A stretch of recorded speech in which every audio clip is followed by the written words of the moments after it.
بسم اللہ الرحمن الرحیم۔ اور یہ تمہارا کیا حال ہے کہ جب تم پر ایک مصیبت آئی تو تم چلا اٹھے کہ یہ کہاں سے آ گئی ہے، حالانکہ تم اس سے پہلے جنگ بدر میں اپنے دشمن کو اس سے 2 گنا تکلیف پہنچا چکے تھے۔ کہہ دیجئے یہ تمہاری اپنی لائی ہوئی ہے، اللہ ہر چاہی ہوئی بات کے کرنے پر پوری طرح قادر ہے۔ جس دن 2 جماعتیں ایک دوسرے سے احد کی جنگ میں گھت گئی تھیں، اس دن جو نقصان تمہیں پہنچا تھا وہ اللہ کے حکم ہی سے پہنچا تھا، اور اس لیے پہنچا تھا کہ وہ مومنوں کو ممتاز کر دے، نیز اس لیے کہ ان لوگوں کو بھی ممیز کر دے جنہوں نے نفاق سے کام لیا تھا۔ ہاں، وہ منافق تھے کہ جب انہیں کہا گیا کہ آؤ اللہ کی راہ میں جنگ کرو یا کم سے کم اپنے شہر کے دفاع ہی میں شمولیت اختیار کرو، تو انہوں نے کہا اگر ہم نے سمجھا کہ در حقیقت کوئی جنگ ہوا چاہتی ہے تو ہم ضرور تمہارے پیچھے پیچھے آ جائیں گے۔ جب وہ یہ بات کہہ رہے تھے اس وقت وہ ایمان کی نسبت کفر سے قریب تر تھے، وہ اپنے منہوں سے وہ بات کہہ رہے تھے جو ان کے دلوں میں نہ تھی، اور جو نفاق وہ چھپا رہے تھے اللہ اسے خوب جانتا ہے۔ یہ وہی لوگ ہیں جو خود تو گھروں میں بیٹھے رہے اور اپنے بعض بھائی بندوں کے متعلق جو جنگ میں شہید ہوئے کہا اگر وہ ہماری بات مان لیتے تو نہ مارے جاتے۔ کہہ دیجئے اگر تم اپنے اس قول میں سچے ہو تو اب اپنے آپ سے موت کو ہٹا کر دکھا دو۔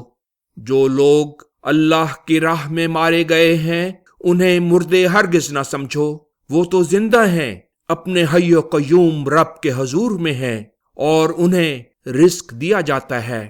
جو کچھ اللہ نے انہیں اپنے فضل سے دیا ہے وہ اس پر شادماں ہیں، اور اپنے ہم رنگ ان مومنوں کے متعلق بھی بشارت پا رہے ہیں جو ان کے پیچھے ابھی دنیا ہی میں ہیں اور ابھی انہیں جا کر نہیں ملے کہ انہیں بھی کوئی خوف نہیں رہے گا اور نہ وہ غمگین ہوں گے۔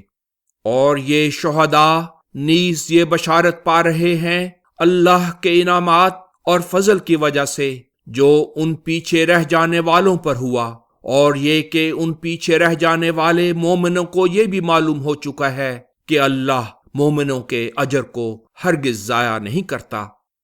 جن لوگوں نے جنگ احد میں زخم کھانے کے بعد بھی اللہ اور رسول کی پکار پر لبیک کہا، ہاں ان میں سے جنہوں نے دشمن کا تعاقب کر کے اچھی طرح اپنا فرض ادا کیا اور اللہ ہی کا تقوی کیا، ان کے لیے بڑا اجر ہے۔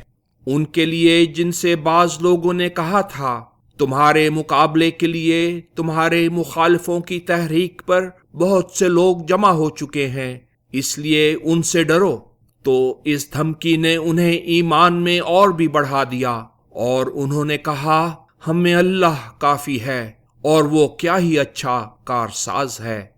سو وہ اللہ کی نعمت اور فضل کے ساتھ دشمن کا تعاقب کرنے کے بعد بخیر و خوبی واپس آئے، انہیں کسی قسم کا کوئی ضرر بھی نہیں پہنچا، اور وہ اللہ کی اعلیٰ رضا کے پیچھے چلے، اور انہیں معلوم ہو گیا کہ اللہ بہت ہی فضل کرنے والا ہے۔ دراصل وہ خوف زدہ کرنے والا شیطان ہے جو اپنے شیطان سیرت دوستوں ہی کو ان کی طرف سے ڈرا سکتا ہے۔ سو جب کہ تم مومن ہو ان لوگوں سے نہ ڈرو بلکہ میری خشیت رکھو۔ جو لوگ کفر کی راہ اختیار کرنے میں ایک دوسرے سے آگے بڑھنے کی کوشش کر رہے ہیں وہ تمہیں ملول نہ کریں، وہ اللہ کا یقیناً کچھ نہیں بگاڑ سکتے۔ اللہ کا منشا یہ ہے کہ ان کا آخرت میں کوئی حصہ نہ رکھے، ان کے لیے بڑا عذاب مقدر ہے۔ جن لوگوں نے ایمان کے بجائے کفر کو اختیار کر لیا وہ اللہ کا یقیناً کچھ بھی نہیں بگاڑ سکتے، اور ان کے لیے دردناک عذاب مقدر ہے۔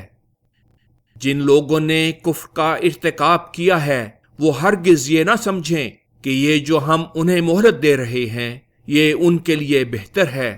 ہم تو انہیں مہلت دیتے ہیں لیکن وہ فائدہ نہیں اٹھاتے، اور نتیجہ یہ ہوتا ہے کہ وہ گناہ میں بڑھ جاتے ہیں اور آخر کار ان کے لیے رسوا کن عذاب مقدر ہے۔ اللہ تم مومنوں کو برے بھلے میں تمیز کیے بغیر ہرگز اس حالت میں نہیں چھوڑ سکتا جس میں تم اس وقت ہو، اور یہ بھی ممکن نہیں کہ اللہ تم میں سے ہر ایک کس و ناقص کو خاص غیب پر کھلے طور پر مطلع کرے۔ ہاں، اس غرض کے لیے اللہ اپنے رسولوں میں سے جسے چاہتا ہے چن لیتا ہے۔ سو امور غیب کے بارے میں اللہ اور اس کے رسولوں پر ایمان رکھو۔ یاد رکھو، اگر تم ایمان کا حق ادا کرو گے اور تقوی سے کام لوگے تو تمہارے لیے بہت بڑا اجر مقدر ہے۔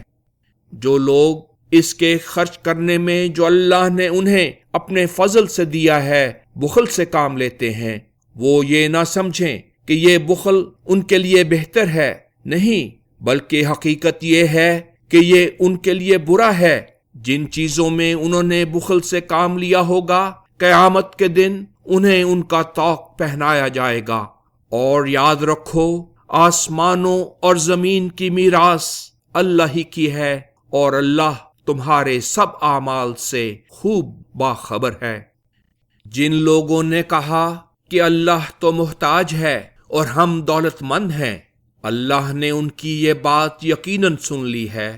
ان کے اس قول اور ان کے انبیاء کو ناحق مار ڈالنے کی کوششوں کو ہم محفوظ رکھنے کے لیے ان کے نامہ اعمال میں لکھ رکھیں گے، اور جب فیصلے کا وقت آئے گا تو ہم کہیں گے کہ لو اب جلن والے عذاب کے مزے کو چکھو۔ جو کچھ تمہارے ہاتھوں نے آگے بھیجا ہے یہ عذاب اس کی وجہ سے ہے۔ اللہ تو اپنے بندوں پر کسی قسم کا ظلم روا رکھنے والا نہیں۔ یہ وہی یہود ہیں جنہوں نے کہا یقیناً اللہ نے ہم سے اقرار لے رکھا ہے کہ ہم کسی رسول پر ایمان نہ لائیں جب تک کہ وہ ہمارے پاس سوختنی قربانی کا حکم نہ لائے۔ تم اس کے جواب میں کہو، مجھ سے پہلے بھی تو تمہارے پاس بہت سے رسول دلائل اور وہ احکام لائے جن کا تم ذکر کرتے ہو، پھر اگر ایمان لانے کے لیے یہ شرط پیش کرنے میں تم سچے ہو تو تم ان رسولوں کو قتل کرنے کے درپے کیوں ہوئے تھے؟ پھر بھی اگر وہ تمہاری تکذیب کریں تو دل گرفتہ ہونے کی بات نہیں، تم سے پہلے بھی بہت سے رسولوں کی جو کھلے دلائل، صحیفے اور روشن کتاب لے کر آئے تھے تکذیب کی جا چکی ہے۔ ہر متنفس موت کا مزہ چکھنے والا ہے، اور تمہیں اپنے پورے اجر قیامت ہی کے دن دیے جائیں گے۔ بس جو شخص اس دن آگ سے دور رکھا گیا اور جنت میں لے جایا گیا تو وہ یقیناً کامیاب ہو گیا، ورنہ یہ دنیا کی زندگی تو نرا غفلت کا سامان ہے۔ تمہیں اپنے اموال و نفوس کے ذریعہ ضرور آزمایا جائے گا، اور تم ان لوگوں سے جنہیں تم سے پہلے کتاب دی گئی اور ان سے جنہوں نے شرک کیا یقیناً بہت سی تکلیف دہ باتیں سنو گے۔ اور اگر ان حالات میں صبر و استقامت سے کام لو اور تقوی اختیار کرو تو یہ کام یقیناً اس لائق ہے کہ اس کا عزم کیا جائے۔ اور انہیں وہ وقت یاد دلاؤ جب اللہ نے ان لوگوں سے جنہیں کتاب دی گئی تھی عہد لیا تھا کہ تم ضرور اس کی تعلیمات کو لوگوں کے لیے کھول کر بیان کرتے رہو گے اور اس کی کسی بات کو چھپاؤ گے نہیں، لیکن اس کے باوجود انہوں نے اس عہد کو اپنی پیٹھوں کے پیچھے پھینک دیا اور اس کے بدلے تھوڑی سی قیمت یعنی دنیا کا فائدہ لے لی۔ سو جو وہ لے رہے ہیں وہ کیا ہی برا ہے۔ یہ ہرگز خیال نہ کرو، ہاں ان لوگوں کو عذاب سے محفوظ نہ سمجھو جو اپنے کیے پر اتراتے ہیں، بلکہ جو کام انہوں نے کیے بھی نہیں ان کے متعلق بھی چاہتے ہیں کہ ان کی تعریف کی جائے۔ ان کے لیے دردناک عذاب مقدر ہے۔ آسمانوں اور زمین کی حکومت اللہ ہی کی ہے، اور اللہ ہر چاہی ہوئی بات کے کرنے پر پوری طرح قادر ہے۔ آسمانوں اور زمین کی پیدائش اور رات دن کے آگے پیچھے آنے میں ان پاکیزہ عقل رکھنے والوں کے لیے یقیناً بہت سے نشانات موجود ہیں۔ جو اللہ کو کھڑے بیٹھے اور اپنے پہلوؤں پر لیٹے غرض ہر حال میں یاد کرتے اور آسمانوں اور زمین کی پیدائش میں غور کرتے رہتے ہیں اور بے اختیار بول اٹھتے ہیں، ہمارے رب، آپ نے یہ کارخانہ عالم بے سود نہیں پیدا کیا، آپ بے مقصد کام کرنے سے پاک ہیں، سو ہمیں آگ کے عذاب سے بچا لیں جو ان لوگوں کے لیے مقدر ہے جو آپ کے کاموں کو باطل سمجھتے ہیں۔ ہمارے رب، جسے آپ آگ میں داخل کریں گے تو آپ نے یقیناً اسے ذلت آمیز رسوائی میں مبتلا کر دیا، اور ایسے ظالموں کا کوئی بھی مددگار نہ ہوگا۔ ہمارے رب، ہم نے ایک پکارنے والے کی پکار کو سنا جو ایمان کی منادی کر رہا ہے اور کہتا ہے کہ اپنے رب پر ایمان لاؤ، سو ہم ایمان لے آئے۔ اس لیے ہمارے رب، ہمارے گناہوں سے ہماری حفاظت فرما، ہماری برائیاں ہم سے دور کر دے اور ہمیں نیک لوگوں کے ساتھ وفات دے کر رکھ۔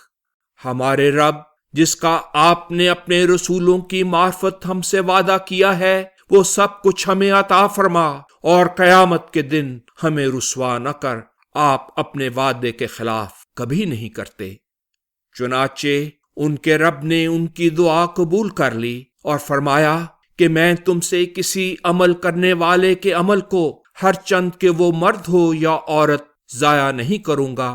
تم سب ایک دوسرے سے تعلق رکھنے والے ہو، سو جنہوں نے ہجرت کی اور جنہیں ان کے گھروں سے نکالا گیا، جو میرے راستے میں ستائے گئے، جنہوں نے کفار سے جنگ کی اور مارے گئے، میں ان کی برائیوں کے اثرات کو ان سے دور کروں گا اور انہیں ایسے باغات میں داخل کروں گا جن کے نیچے سے انہیں سرسبز و شاداب رکھنے کے لیے نہریں بہتی ہوں گی۔ یہ جزا اللہ کی طرف سے ہوگی، اور اللہ تو وہ ہے جس کے پاس بہترین جزا ہے۔